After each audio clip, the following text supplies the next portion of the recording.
In early January 2025, just weeks before Donald Trump took office for his second term as U.S. president, he held a press conference at his Mar-a-Lago residence in Florida. During the event, he openly outlined his ambitions for American territorial expansion. Without providing evidence, Trump claimed that China was operating the Panama Canal, called it a mistake to have ever transferred control to Panama, and argued that the U.S. needed the canal for economic security. He further stated that acquiring Greenland was essential for national security. When questioned by a reporter, Trump notably refused to rule out the possibility of using military force to seize either the Panama Canal or Greenland if negotiations failed. His remarks sparked global concern, prompting widespread debate about the seriousness of his intentions. In response, Panama's president firmly declared that every inch of the canal belongs to Panama and that its sovereignty over the waterway was non-negotiable. Similarly, the prime ministers of both Denmark and Greenland have firmly stated that Greenland is not for sale to the United States. In a more subtle response to Trump's remarks at Mar-a-Lago, Denmark's newly crowned King Frederik ordered an update to the country's royal coat of arms, giving greater prominence to the polar bear in the lower left, symbolizing Greenland's place within the Danish kingdom. So far, debates over who should control Greenland, Denmark, the United States, or Greenland itself have been confined to online discussions. Trump has long advocated for the United States to acquire Greenland, the world's largest island, which is comparable in size to all of Western Europe. His push for this idea dates back to 2019, when he first proposed purchasing the territory from Denmark. The Danish government firmly but diplomatically rejected the offer, causing only minor tensions between the two close allies. However, to fully grasp the significance of Trump's comments and what could realistically happen with Greenland, it is important to understand its history and why the territory holds such strategic value for the United States and Denmark. Denmark's connection to Greenland is ancient, predating the existence of the United States. The Vikings, ancestors of modern Danes, discovered Greenland as an uninhabited land around the year 1000 and established settlements. Over time, their presence declined, and they abandoned the island around 1450. Around the same period, the ancestors of Greenland's present-day Inuit population began arriving. In 1721, Denmark reasserted its presence on the island, officially making it a colony. Since 1721, the United States has repeatedly shown interest in acquiring Greenland. The U.S. has a long history of territorial expansion, often purchasing land from other nations at strategically advantageous moments. This pattern includes the Louisiana Purchase from France in 1803, when Napoleon, fearing British seizure of the territory, sold it to fund his European wars. In 1819, the U.S. acquired Florida from Spain after it became a financial burden for the Spanish. Following the Mexican-American War in 1848, the U.S. forced Mexico to cede over half of its territory for a minimal price. Later in 1854, facing the threat of another American invasion, Mexico opted to sell what is now southern New Mexico and Arizona rather than engage in another conflict. In 1867, shortly after the U.S. Civil War, the United States purchased Alaska from Russia, as the Russians feared losing the territory to the British in a potential conflict with Canada. Around the same time, Greenland first emerged as a potential acquisition target in Washington. William H. Seward, the U.S. Secretary of State, who negotiated the Alaska Purchase, commissioned a report on the potential benefits of buying Greenland from Denmark. The report concluded that acquiring both Alaska and Greenland would pressure Canada, situated between them, into eventually joining the United States. In 1868, Seward began negotiations with Denmark to purchase Greenland and possibly Iceland. However, he never made a formal offer because Congress had just rejected his proposed treaty to acquire the Danish West Indies in the Caribbean. Anticipating similar opposition to acquiring Greenland and Iceland, he abandoned the effort. Later, after winning the Spanish-American War in 1898, the U.S. compelled Spain to cede the Philippines through the Treaty of Paris. While framed as a $20 million purchase, the agreement was effectively forced upon Spain, which had little choice but to accept the terms after its military defeat. In 1903, the United States pressured Panama into granting them control over the Panama Canal Zone. Following this acquisition, U.S. interest in obtaining the Danish West Indies in the Caribbean grew significantly, driven by fears that Imperial Germany might take control of the islands and use them as a naval base to threaten American access to the Panama Canal in a wartime scenario. In 1910, the U.S. ambassador to Denmark proposed an unusual and complex trade deal. Under this plan, the U.S. would exchange the major Philippine islands of Mindanao and Palawan for both the Danish West Indies and Greenland. Denmark, in turn, could then trade the Philippine Islands to Germany in exchange for Schleswig, a historically Danish majority region in northern Europe that was under German control at the time. However, there is no indication that Denmark seriously considered the offer, and the proposal became irrelevant after World War I, when Germany was forced to cede northern Schleswig to Denmark. Despite setbacks, the United States remained interested in acquiring both the Danish West Indies and Greenland. In 1916, Denmark indicated its willingness to sell the Danish West Indies to the U.S. in exchange for official American recognition of Denmark's claim to all of Greenland. The U.S. accepted the deal and purchased the Danish West Indies in 1917, renaming them the U.S. Virgin Islands. The U.S. later reaffirmed its recognition of Greenland as Danish territory during World War II, when American forces temporarily occupied the island between 1941 and 1945 to prevent it from falling under Nazi control. After World War II, the United States returned control of Greenland to Denmark, which then further integrated the island by designating it as a county within the country. By this time, the majority of Greenland's population was ethnically Inuit.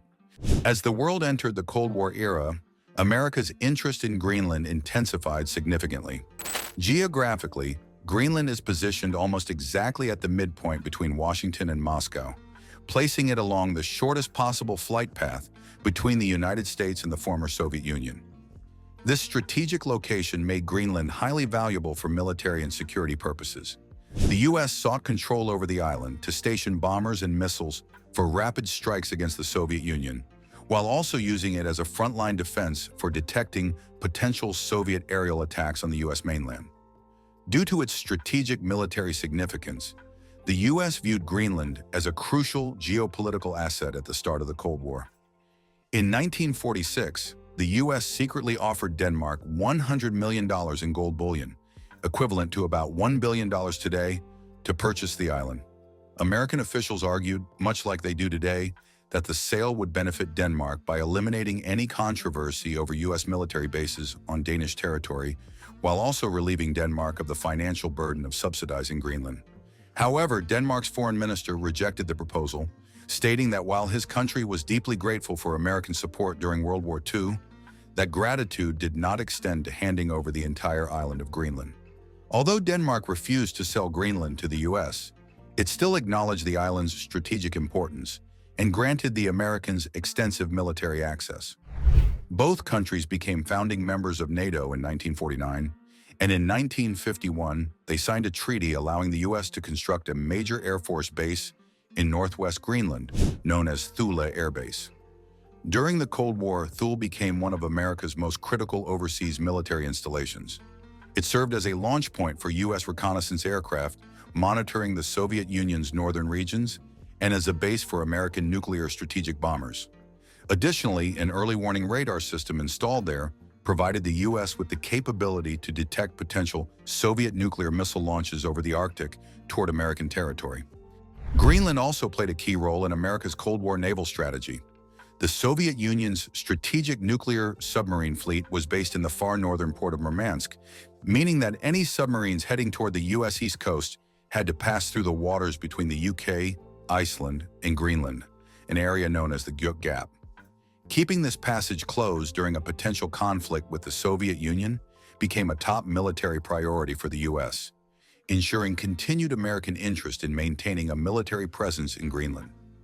In 1979, toward the end of the decolonization era, Denmark granted Greenland home rule and significant autonomy. Greenland established its own separate parliament and gained full control over its domestic affairs, including decisions on mining policies. However, Denmark maintained authority over Greenland's foreign and security policies without requiring input from Greenlanders. In 2009, a referendum was approved in Greenland, leading to a new self-government act that created a legal pathway for the island to declare independence if desired. Greenland has the right to hold a referendum on full independence from Denmark, and if a majority of voters approve it, the decision would then require approval from the Danish parliament. However, after the Cold War ended in the early 1990s, U.S. interest in Greenland declined sharply for nearly 2 decades as relations with Russia initially improved. As a result, military operations and activity at Thule Air Base significantly decreased. Yet by the 2010s and 2020s, a combination of emerging geopolitical factors reignited America's long-standing interest in Greenland once again.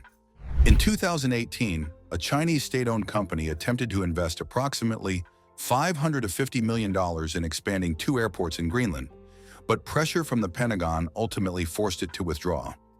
At the same time, Russia has been reactivating former Soviet military bases across the Arctic since 2015, including Nagorskoye, which is situated just 600 miles north of Greenland's coast.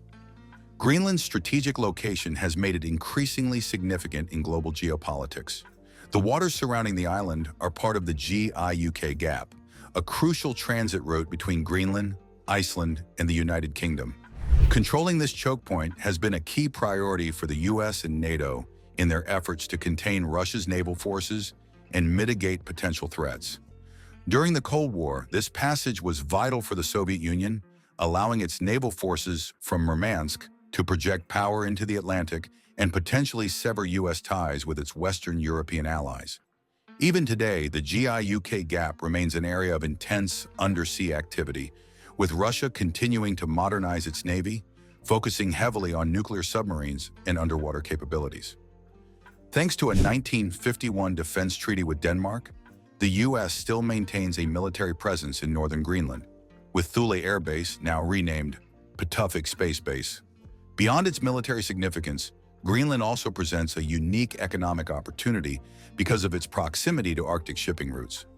Between 2013 and 2023, Arctic shipping traffic increased by 37%, a trend expected to continue as shifting ice conditions open new navigable paths.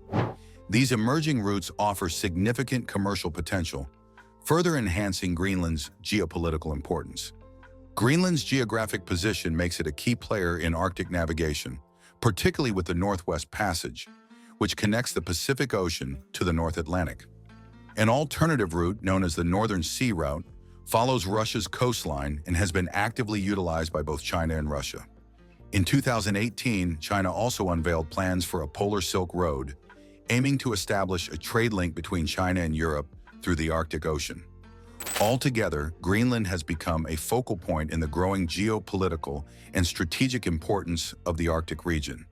Tensions between the United States and Russia reignited following Russia's annexation of Crimea in 2014 and escalated further with its full-scale invasion of Ukraine in early 2022, which remains ongoing.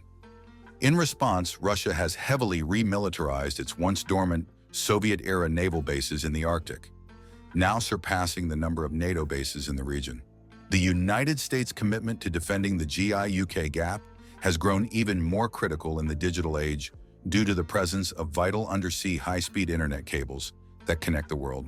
2 key cables pass near Greenland: the Far North Fiber Cable, which provides the fastest direct internet link between Japan and Europe, and the Leif Erikson Arctic Link, which offers the quickest connection between Canada and Scandinavia.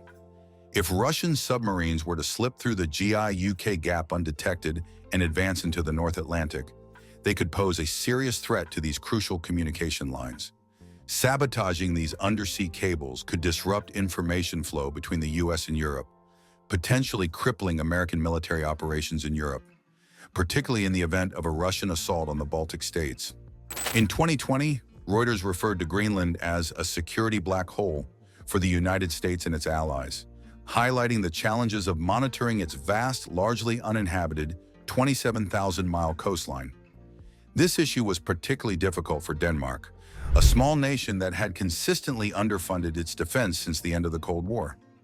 For decades, Denmark allocated less than 2% of its GDP to military spending, only increasing it above that threshold in 2023 following Russia's invasion of Ukraine. Even after granting Greenland home rule in 1979, Denmark has remained responsible for its defense, though with a minimal military presence. As of 2020, Denmark had only 4 patrol ships, 4 helicopters, a single maritime patrol aircraft, and 6 dog sled teams assigned to protect and monitor a territory roughly the size of Western Europe. Following Russia's invasion of Ukraine, the U.S. has repeatedly urged Denmark to strengthen its aerial surveillance over Greenland. A 2022 study by the U.S.-based RAND Corporation suggested that integrating Greenland into the North American Aerospace Defense Command NORAD could help address these security concerns. Denmark has remained a loyal U.S. ally, fully cooperating with American military requests regarding Greenland. It also answered the U.S. call to war in Afghanistan and Iraq after the 9/11 attacks, suffering 43 casualties in Afghanistan, the highest per capita loss of any coalition member, along with 7 more in Iraq. Strategically, Denmark's geography plays a crucial role in countering Russia, as it controls the key access points between the North Sea and the Baltic. This position allows Denmark, with its capable Navy and Air Force, to effectively contain Russia's Baltic Sea Fleet. Since Russia's invasion of Ukraine, Denmark has strengthened its military by acquiring modern F-35 fighter jets from the U.S.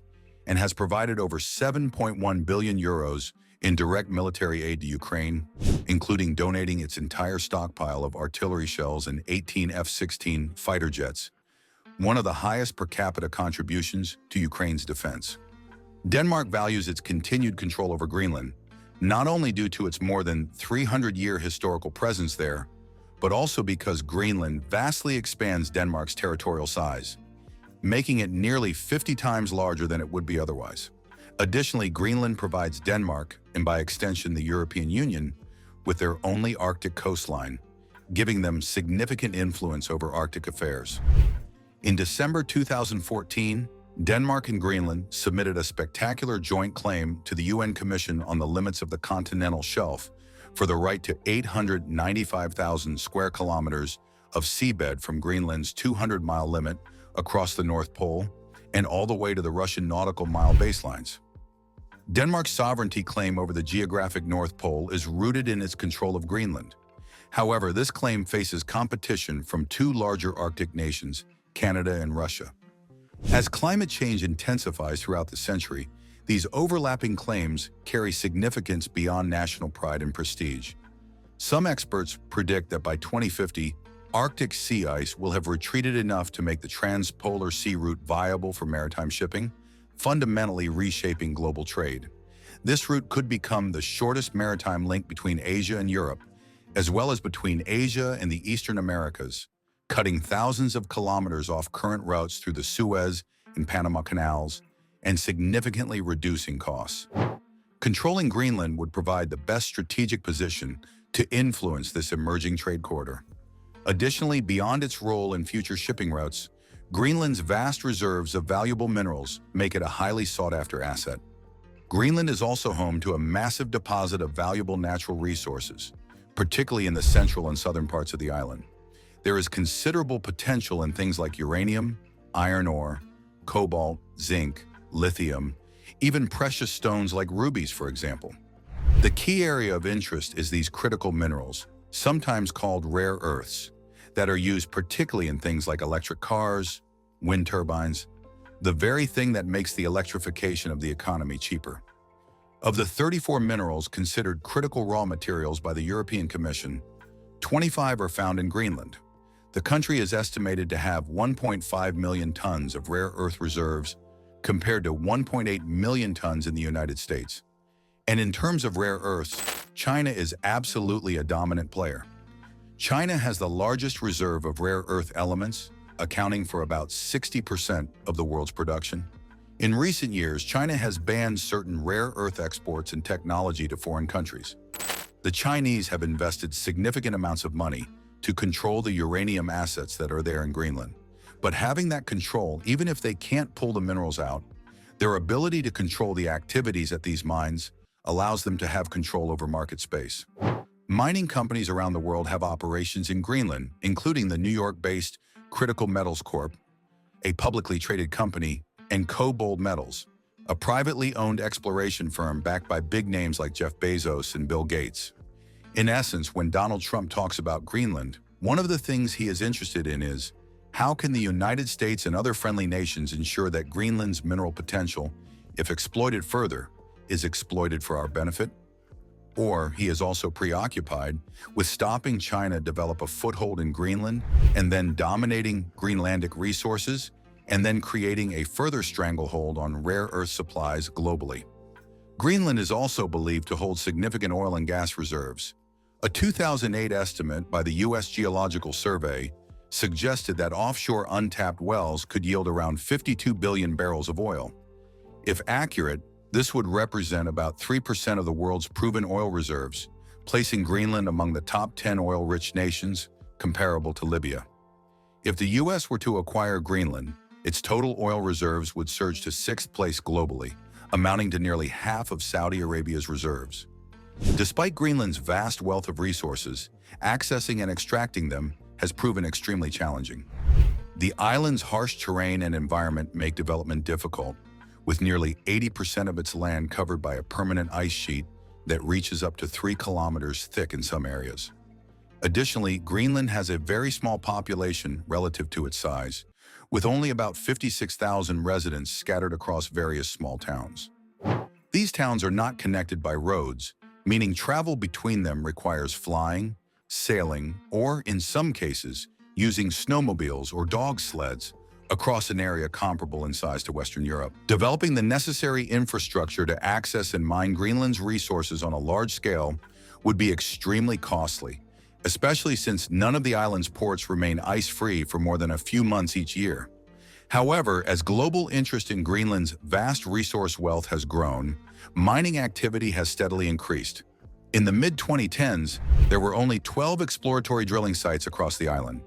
Today, that number has risen to approximately 170, although for now, Greenland has just one operational mine. For Greenland to develop its mining industry, significant foreign investment would be necessary to jumpstart operations. This also means the island relies on external financial support. Denmark, which still holds authority over Greenland, opposes large-scale mining due to environmental concerns. The Danish government provides approximately $500 million in annual subsidies to Greenland, making up about 20% of the island's total GDP and more than half of its government's budget. These funds help finance essential services such as employment, education, and healthcare, making Greenland heavily dependent on Denmark for economic stability. The most recent opinion poll from 2019 showed roughly 2/3 of the small population in Greenland support their independence from Denmark. Tensions between Denmark and Greenland had already been growing in the years leading up to Trump's recent comments. During the era after World War II, when Greenland was a direct county of Denmark's, the Danish authorities pursued a policy of what they called modernization. In the 1950s, 22 Inuit children in Greenland were taken from their families to Denmark to be raised as Danes and then returned back to Greenland with the goal of fostering closer cultural ties. A few years ago in 2022, the Danish government formally apologized to 6 of those 22 children who were still alive just before another colonial-era scandal came roaring back to the forefront of Greenlandic politics. During the 1960s and 70s, the Danish government carried out a birth control program in Greenland where thousands of Inuit women and girls had contraceptives inserted, in many cases, against their consent. The Danish government stated that the program was to control Greenland's birth rate and to prevent unplanned pregnancies and costs. It ultimately halved the birth rate in Greenland within just a few years. However, several Inuit Greenlandic politicians have recently accused the program as having amounted to a genocide of their people, including the current serving Prime Minister of Greenland, who directly called it a genocide during an interview as recently as December of 2024. In 2023, Denmark decided to hold a 2-year public investigation into the birth control program. This brought the painful scars of the colonial past in Greenland into the forefront of the island's politics. 67 Greenlandic women have sued the Danish government as a part of the investigation, who say that they had contraceptives inserted to control their pregnancies against their will. And the overall investigation is set to conclude at some point this year in 2025. This whole investigation within the small community of just 56,000 people in Greenland has almost certainly contributed to a greater shift in the island's desire for independence from Denmark, led by a prime minister who is already very pro-independence. At a press conference on the 10th of January after Trump's comments, Greenland's prime minister plainly stated, quote, "We don't want to be Danes, we don't want to be Americans, we want to be Greenlanders." Greenland's next elections are coming up soon, and with the ongoing investigation into the colonial-era birth control scandal, the topic of independence from Denmark was already going to be the front and center issue, and now Trump's comments about purchasing or acquiring Greenland have effectively thrown gasoline onto the pro-independence flames that were already burning there. Increasingly important geopolitically in the 21st century, many Greenlanders want their final independence so that they can pursue their own foreign policy and diplomacy separate from Denmark. Some Greenlanders want a pathway to independence through holding a referendum, while some law scholars have suggested that due to Greenland's prior status as a colony of Denmark, they also possess the legal right to self-determination under the UN Charter and could unilaterally declare their independence as well. The big question is what would happen without Denmark's annual subsidies. Greenland would immediately lose 20% of their GDP and half of their government's operating budget. Denmark and Greenland currently have an arrangement where if mining operations in Greenland start really kicking off, the royalties that'll be paid out to Greenland by the mining companies, this will be offset by reductions in Denmark's annual subsidies, which has always reduced the incentive in Greenland to actually speed up their mining operations. Most analysts expect the Greenland wouldn't see any economic benefits to large-scale mining operations until around 20 years after they start, which kind of disincentivizes them from really ever starting and incentivizes them to just stick with Denmark's subsidies and Denmark's political control. Greenland's labor market is extremely tight, with an unemployment rate of just 0.2% and 43% of the workforce employed by the government. This leaves virtually no available labor force to support future mining operations.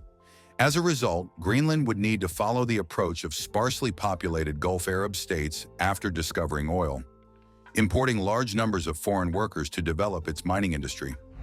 Given Greenland's small population, this influx of foreign labor could rapidly and significantly reshape the island's demographics and society. Greenland has effectively been a planned economy within the Danish realm for more than 300 years now. And because so much of the island's government budget and its GDP have come from Denmark for so long, the wealthier class on the island are the ones who have the closest connection to those subsidies. Patronage networks exist in Greenland as a result, and so there is a substantial risk of rampant corruption taking hold in Greenland after it potentially becomes independent and welcomes massive foreign investment in mining operations. 56,000 people governing this island effectively, with the presence of such an enormous looming financial windfall, will be incredibly difficult to do and avoid corruption. It's been described by some analysts as being akin to a small town in America being granted the keys to the oil fields of Saudi Arabia. What do you think your town's council would do with that? If corruption becomes widespread in Greenland after gaining independence, a likely scenario given the immense future wealth at stake, its resources could be distributed highly unequally among the population. Additionally, Greenland might drift toward authoritarianism and align more closely with China and Russia. If these nations gain privileged access to Greenland's critical minerals, it would strengthen China's existing monopoly on the global supply. Furthermore, China and Russia would secure greater control over future Arctic trade routes, a development that would be entirely unacceptable to both the United States and Europe. Greenland faces a difficult choice with no entirely ideal options. It could remain part of Denmark, even though most of its population favors independence. Alternatively, it could become independent. But this would mean losing Danish subsidies and relying on large-scale mining for economic survival, an approach that could bring an influx of foreign workers and the risk of deep corruption, fundamentally reshaping Greenlandic society. Another possibility is shifting away from Denmark and strengthening ties with the United States through various means, including, as once proposed by Trump, a direct purchase similar to past American territorial acquisitions. Acquiring Greenland would be the single largest territorial acquisition made in all of American history, just barely surpassing the Louisiana Purchase of 1803 in scale. Securing Greenland would cement Donald Trump's legacy in American history for all time to come. But if Trump is also successful at bullying a staunch American ally, like Denmark, into giving up its territories, it'll also harm America's reputation around the world, and it'll cast grave doubts into the rest of America's allies around the world as well. It would also give further legitimacy to Russia's territorial demands in Ukraine and even China's territorial demand on Taiwan. One more potential path forward for Greenland, America, and Denmark is to potentially explore the path of a compact of free association. A compact of free association refers to a series of agreements between the United States and several Pacific Island nations, including the Federated States of Micronesia, the Republic of the Marshall Islands, and Palau, where the U.S. provides economic assistance and defense support in exchange for military access and certain rights within their territories, essentially establishing a relationship where these nations are freely associated with the U.S., meaning they are self-governing but have a special political connection with the U.S.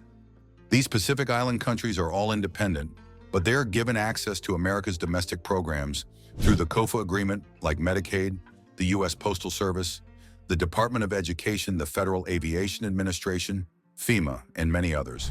The citizens of the COFA states and American citizens are each fully free to live and work in each other's countries, while trade between the U.S. and the COFA states is also duty-free. In exchange, the COFA states allowed the U.S. military effectively open access to all their territories, and they agreed to prohibit access to other foreign militaries without explicit American approval. COFA citizens are permitted to serve within the U.S. Armed Forces, while the U.S. handles all of their international defense treaties and affairs. The COFA states in the Pacific are effectively American protectorates who still maintain their nominal independence, and their populations are also comparable to Greenland, especially the Marshall Islands with 42,000 people, and the Federated States of Micronesia with 115,000 people, nearly double Greenland's population. The U.S. offering Greenland to become another COFA state instead, which could preserve Greenland's sovereignty and their independence while also protecting them from the danger of corruption. That arrangement would ensure America that there would not be any Russian or Chinese military activity on the island as well. A pro-independence member of the Greenlandic Parliament, Kuno Fenker, has even recently suggested that Greenland should pursue a dual COFA agreement with both the United States and Denmark after it declares its independence. Whatever option that Greenland ultimately decides to pursue between remaining with Denmark, going completely independent, getting purchased and absorbed into the United States, or pursuing a compact of free association agreement with the U.S. and Denmark, the decision ultimately should rest with the Greenlanders themselves in a fair and open election and referendum. It's their island, it's their past that they're reconciling with, and it's their future that they're deciding how best to pursue, and it's their wishes that should ultimately be respected.